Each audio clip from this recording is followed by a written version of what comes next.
વિદ્યાર્થી મિત્રો, આપણે હિસાબી ગુણોત્તરનું વર્ગીકરણ વિશે ચર્ચા કરી રહ્યા છીએ. જેમાં ગયા વિડીયોની અંદર આપણે હિસાબી ગુણોત્તરના પ્રકારનું વિશે આપણે અભ્યાસ કર્યો. એમાં એના બે પ્રકાર, પ્રણાલિકાગત અને ગુણોત્તરના સ્વરૂપ મુજબ વર્ગીકરણ. તો પ્રણાલિકાગત વર્ગીકરણની અંદર 3 પ્રકાર છે: નફા નુકસાન ગુણોત્તર, પાકા સરવાળાનો ગુણોત્તર અને મિશ્ર ગુણોત્તર. તો એમાં નફા નુકસાનનો ગુણોત્તર વિશે આપણે જોઈ ગયા, અને આપણે હવે આ વિડીયોની અંદર પાકા સરવાળાનો ગુણોત્તર અને મિશ્ર ગુણોત્તર એમ બે વિશે ચર્ચા કરશું. તો સૌથી પહેલા આપણે પાકા સરવાળાને લગતા ગુણોત્તરની ચર્ચા કરીએ તો સૌથી પહેલા ચાલુ ગુણોત્તર આવે છે. ચાલુ ગુણોત્તર કેવી રીતે મળે છે? એનું સૂત્ર છે ચાલુ મિલકતો ભાગ્યા ચાલુ દેવા, અને શા કામમાં આવે છે? તો ધંધાની પ્રવાહિકતા જાણવા માટે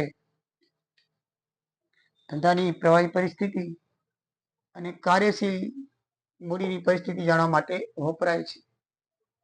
બીજો ગુણોત્તર છે પ્રવાહી ગુણોત્તર.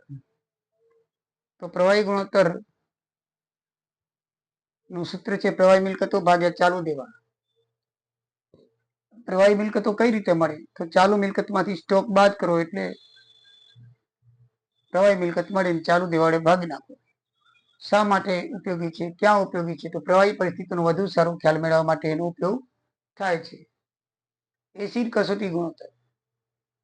ઝડપી મિલકતો ભાગ્યા ચાલુ દેવા, એનું સૂત્ર છે ચાલુ દેવા તાત્કાલિક ચૂકવવાના થાય તો પેઢી ચૂકવી શકશે કે નહીં તે જાણવા માટે મિત્રો એનો ઉપયોગ થાય છે. 4 નંબર છે 4 નંબરનો ગુણોત્તર માલિકી ગુણોત્તર. એનું સૂત્ર છે માલિકીના ભંડોળ ભાગ્યા કુલ ભંડોળ ગુણ્યા 100. તો માલિકી ભંડોળનું પ્રમાણ જાણવા માટે આ ગુણોત્તરનો ઉપયોગ થાય છે. 5મો છે દેવા ઇક્વિટી ગુણોત્તર.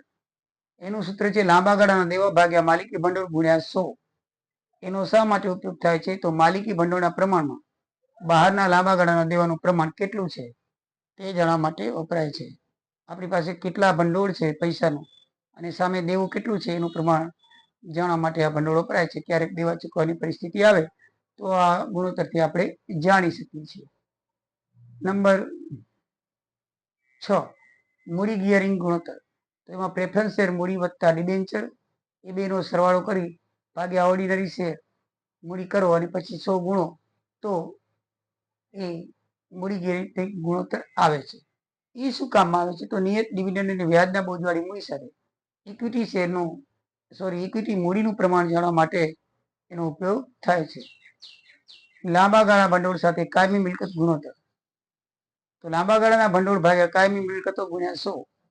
એનું સૂત્ર છે કામ શું આવે છે? તો ધંધાની કાયમી મિલકતો ધંધાની કાયમી મૂડીમાંથી જ ખરીદવામાં આવી છે કે નહીં તે જાણવા માટે. ધંધાની કાયમી મિલકતો કાયમી મૂડીમાંથી જ ખરીદવામાં આવી છે કે નહીં. ઘણી વખત આપણે ચાલુ મૂડીમાંથી ખરીદીએ, ધંધાની મૂડીમાંથી ખરીદીએ તો ખબર પડી જાય કે ખરેખર મિલકત આપણે શેમાંથી ખરીદી છે. એના માટે આપણે જાણવા માટે આ ઉપયોગ થાય છે. છેલ્લો છે વ્યાજ આવરણ ગુણોત્તર.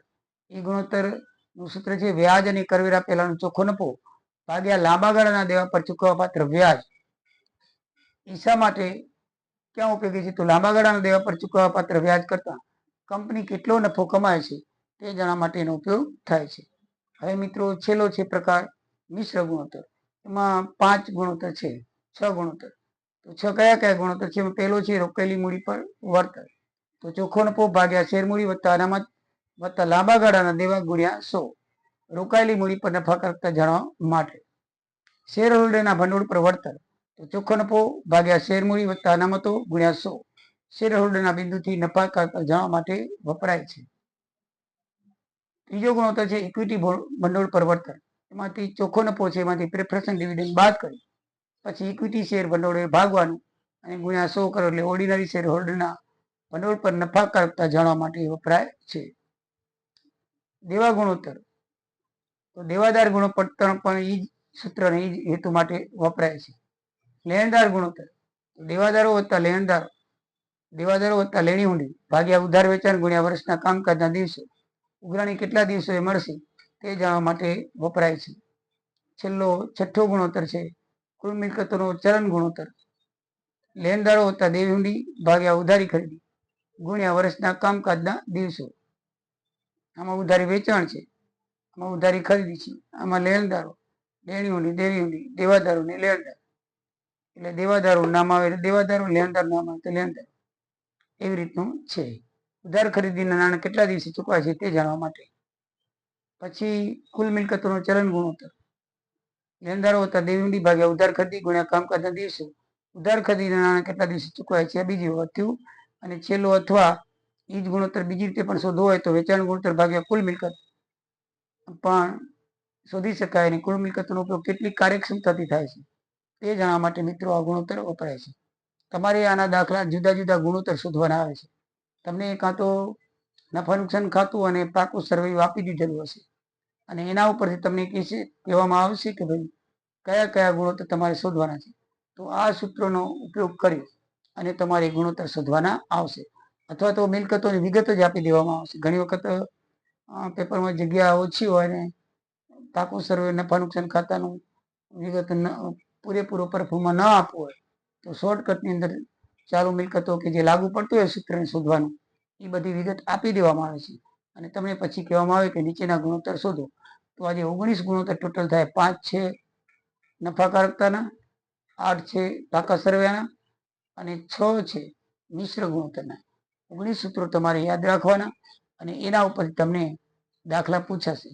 તો મિત્રો આના પછી આ જે પ્રકાર હતો એ પ્રણાલિકાગત હતો.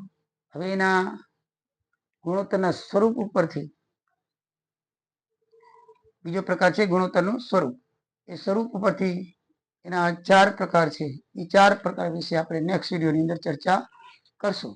તો મિત્રો એના પછી ગુણોત્તરની નફાકારકતા, લાભ અને ફાયદા એના વિશે ચર્ચા કરી અને પછી નેક્સ્ટ બીજા વિડીયોની અંદર આપણે દાખલા ચાલુ કરશું. મિત્રો મારા વિડીયોને સબસ્ક્રાઈબ કરજો, લાઈક કરજો અને તમારા મિત્રોને ફોરવર્ડ કરજો. જય સિયારામ, જય દ્વારિકાધીશ.